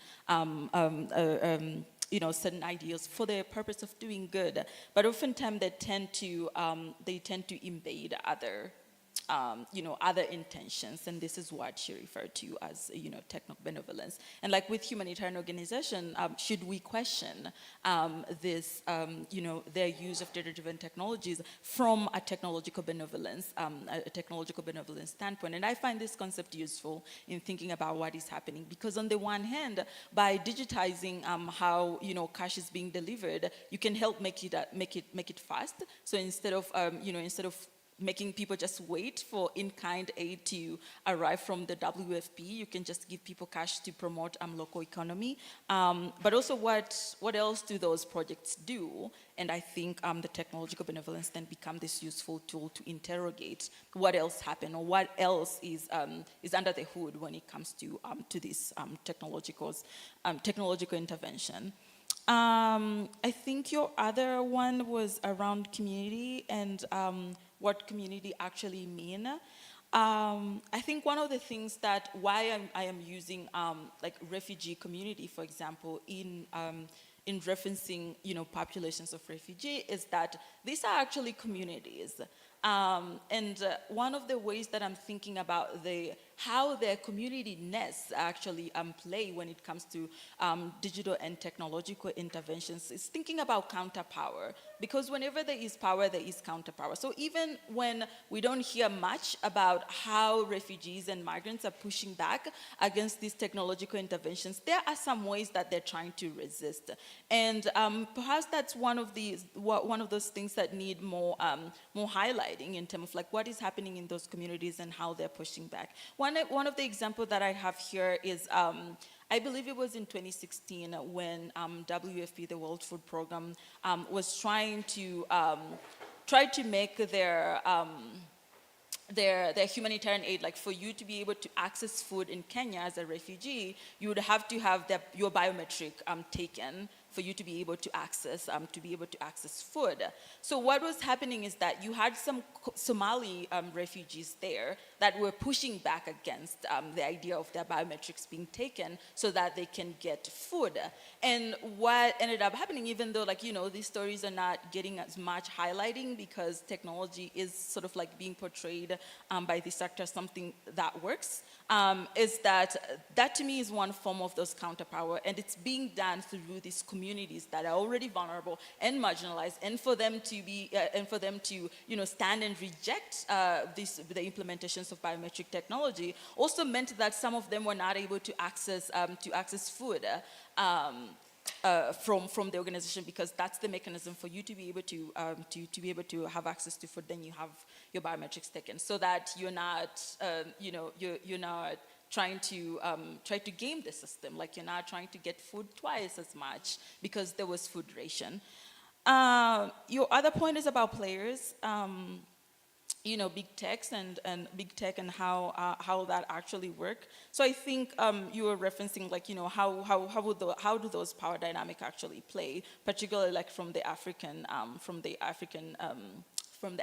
context. And I think one of the things that I've been looking at is like these AI communities of practices across across Africa, and thinking about what role can they play when it comes to humanitarian aid.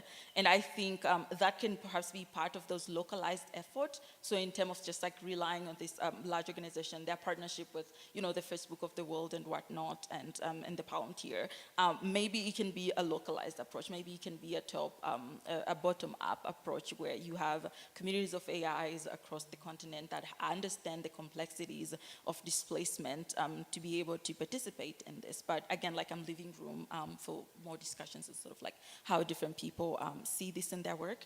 And, again, like here, one of the things that I was thinking about as you were raising this point is thinking about this idea, when it comes to localized effort, or how do these organizations try to include vulnerable people in their effort to digitize and automate. So the UNHCR, for example, has this project which I believe it's called like Digital Inclusion for Refugee, and what they do is that part of their innovation funding is that they give funding to refugees themselves to be able to like do some innovation work.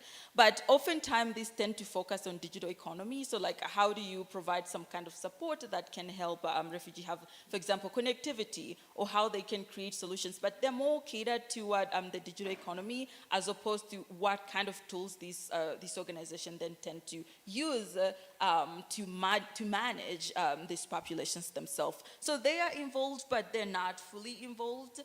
They're involved in certain ways, but not all, but all others, particularly ones that are concerning their data and their data collection. Which lead me to your point about consent. And I think, as I mentioned earlier, I think the true consent, or like this strong consent, is still lacking, and that it largely, is largely embedded in this power dynamics when you have refugees who have to worry about, do I want to be alive, or do I just want to give my biometrics? It really becomes a question of what is important to you, and the lifeline of this power dynamics and what they entail to people. So just want to reference on that. So you might have people who have to make these hard choices between, do I push back against how this organization work in collecting my data? Do I give consent? But by not giving consent, does that mean that I'm excluding myself from getting asylum rights? Do I excluding myself from getting access to food and humanitarian aid? So it really becomes that sort of like a tightrope situations where refugees have to make those hard choices in the name of them to get support. And then I think that also ties into those power dynamics that exist, not just between, this international organization and local organization, or this international organization and private tech companies that they tend to partner with. But I also think that power dynamics, also like with the example that I gave with refugees and in terms of consent, that really reflect on that power dynamics between this organization, the resources that they have, what they can or cannot do, and when it comes to refugees, that all that they want is safety, and the situations that they're facing are very precarious. So I'm going to stop there. Thank you. There is a question from the floor. There is just a comment from Pamela that says it's not consent if it is extorted from the hungry, to your last point. I just want to take 1 minute because I'm standing in front of the microphone.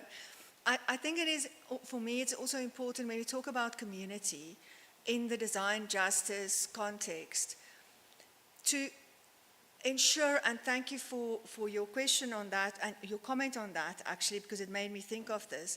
I think there is also, not from within this community, but in general, if you think in terms of universities, and universities talking about community service and those kinds of actions, the sickness of the university students going to uplift communities without for 1 second reflecting on what exactly that implies in terms of power and, in terms of respect, and so on. That's absolutely not the sense in which, in the design justice context, we talk about communities, obviously. So communities are, of course, one of the aims is to ensure that there is justice done to communities who interact with tech companies, that they benefit in some way.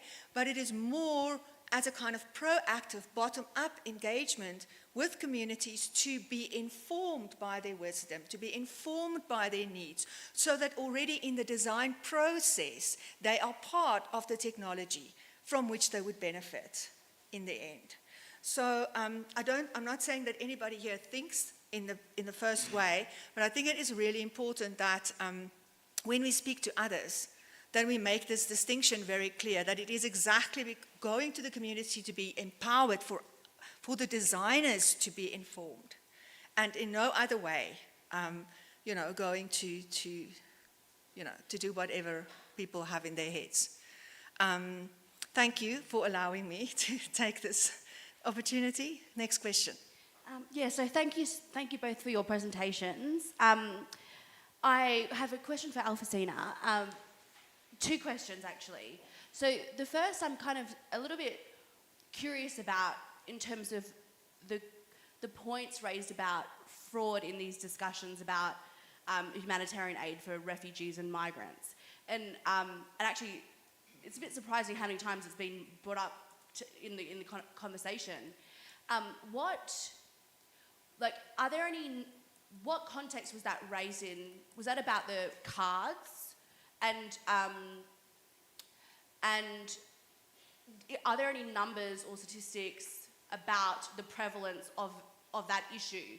Because it's quite a common narrative, which is, I find, quite racist in many ways, that when you're dealing with cashless debit, social welfare systems that use these cards, there's always these conversations that are overblown about fraud, which speaks to the kind of distrust and racist attitudes towards certain minorities and vulnerable communities. So where is that grounded in, or is that an overblown discussion there? And the second question is, you talk about the systems of Prime and Brave, and you did touch on it in the previous answer, but do you have any information about the information that's being collected? Like, where is it stored?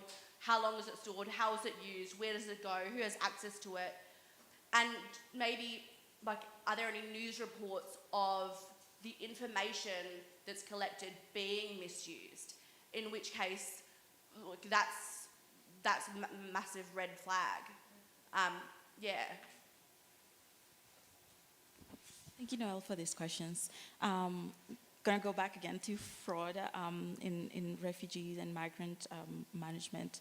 And I think this time I want to draw on some public administration scholar and the concept of administrative burden that I have been thinking a lot when it comes to welfare programs and this effort to automate these welfare programs. So according to this public administration scholar, they refer to this administrative burden, which is basically as you usually, I'm just going to go back to welfare systems, particularly I'm going to reference US because I'm familiar with that system. So, when it comes to welfare programs, usually in democracy, people tend to focus on how do you present these welfare programs in a way that voters don't think that all that the tax money is being used to fund the poor and the marginalized people.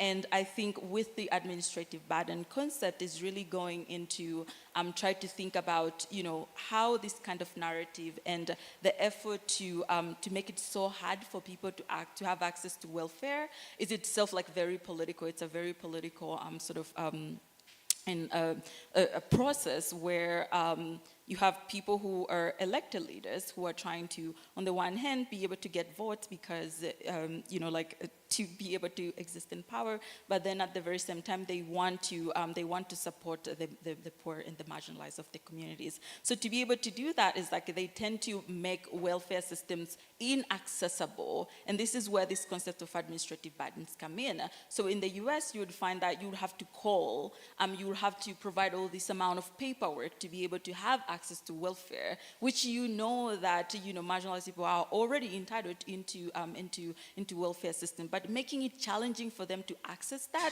it is itself a deliberate process to keep them away from using the system that they're supposed to benefit from. So the same idea, I think, comes to humanitarian organizations. It's not very clear. It's one of the things that I'm trying to think whether it can be a useful concept to apply to humanitarian organizations, which for them it will be different because they're not trying to get elected next time. They are also humanitarian organizations. Like the business that they do is helping people. So are there different elements of administrative burden that manifest in the humanitarian context that that are different from what is happening in government welfare programs? I would like to think there are some things that we can learn from the concept of administrative burden to think about what is happening in humanitarian sector. So with this, I want to go back again to your question about fraud and in what context is it raised?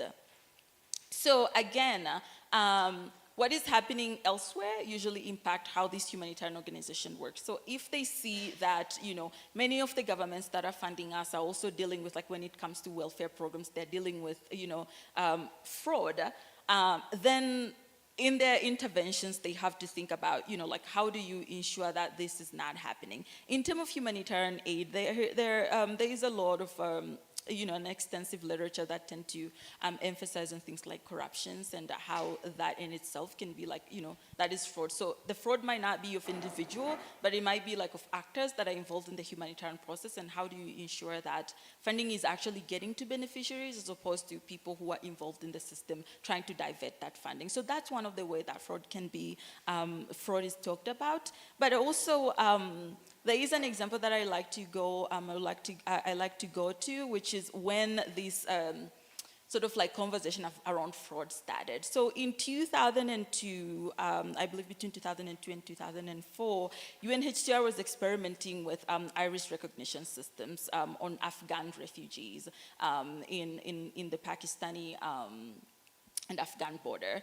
And with this, what they were trying to do, because at the time they were trying to help Afghani refugees return to their country, one of the things that they were trying to do is ensuring that the biometric system was helping them to detect fraud again, so that people are not getting funding twice. They're not getting this return funding twice. So that was sort of the precursor of what we see is happening today, which go back to that idea of efficiency means you're trying to, cut down on any of these corners that people might try to use to sort of get funding twice, for example, or getting food as much as what they're supposed to get.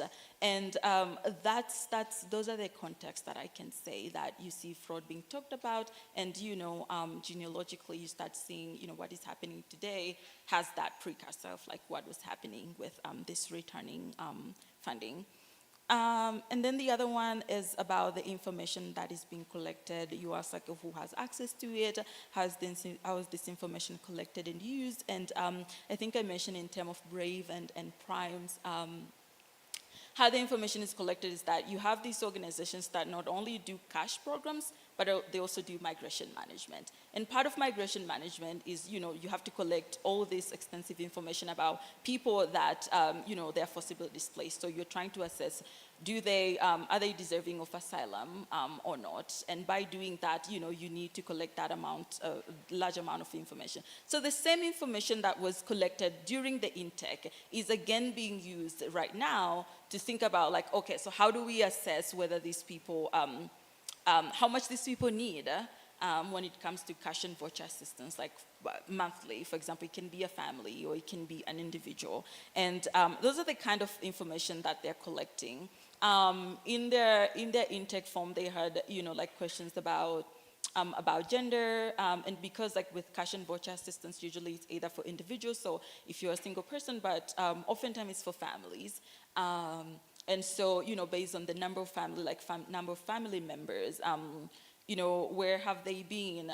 Their unique ID that UNHCR is granting them and what's not. So these are the kind of informations that are collected. But again, that information is being paired with existing information that these organizations have when they received this, for example, like refugee, or when they admitted refugee and internally displaced people. And again, like when it comes to duplication, ensuring that funding are not being distributed, more than once to the same people.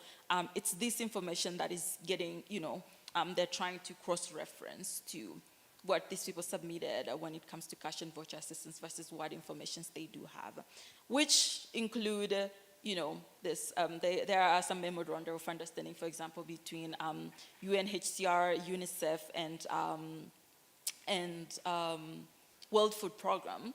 And also, like, World Food Program has another sort of like partnership with IOM.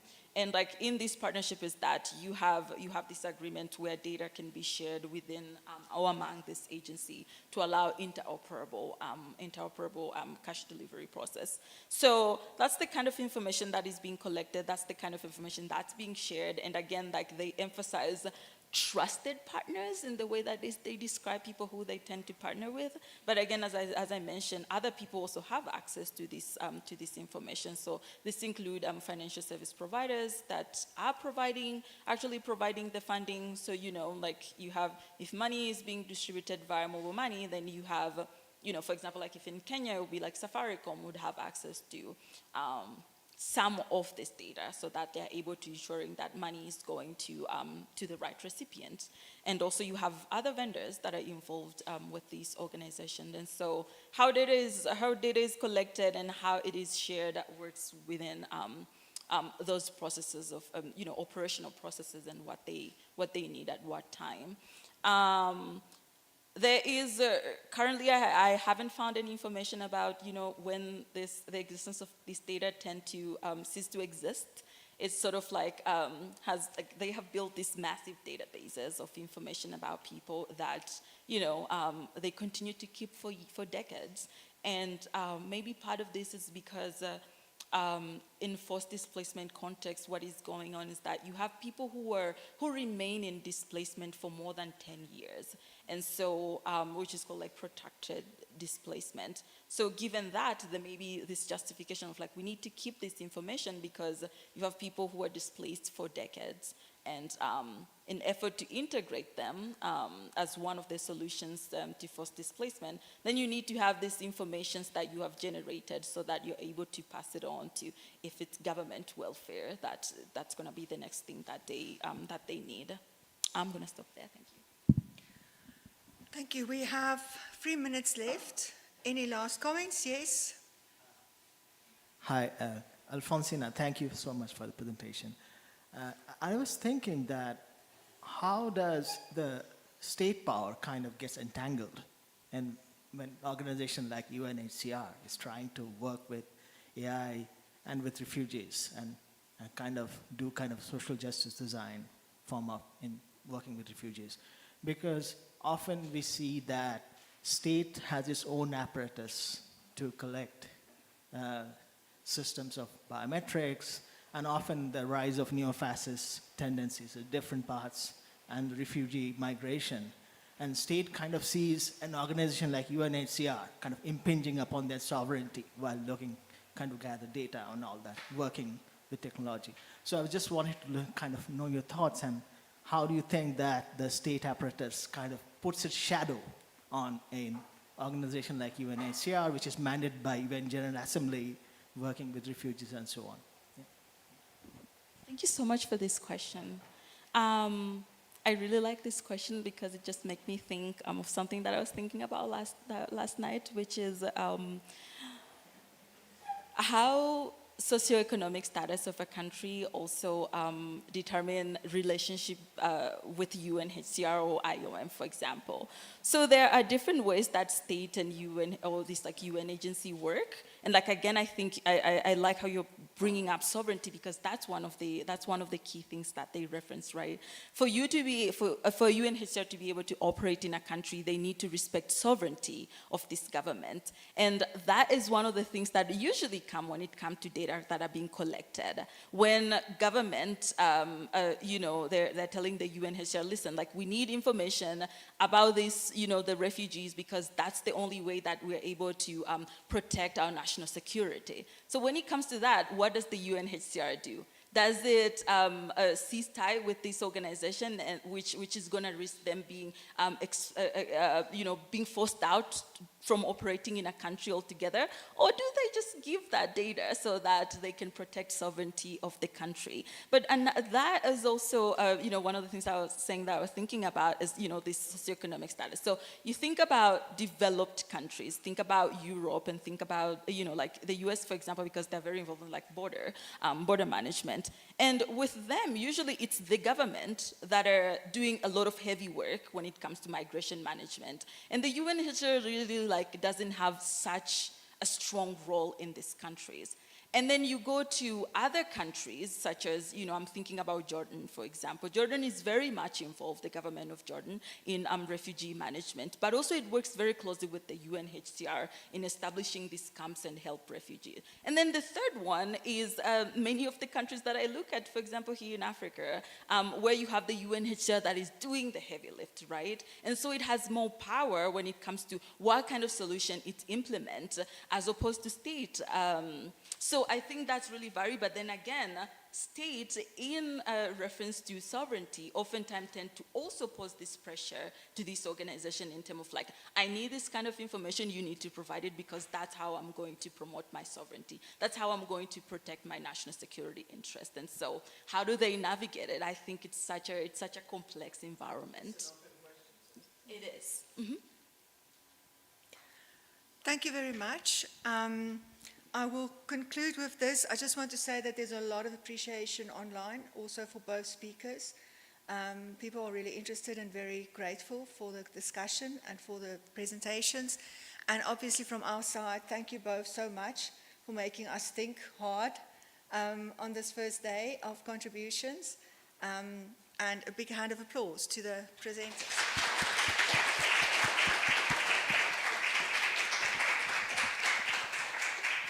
So now we will break for lunch and then reconvene at 3 o'clock for Abeba and Brittany's panel.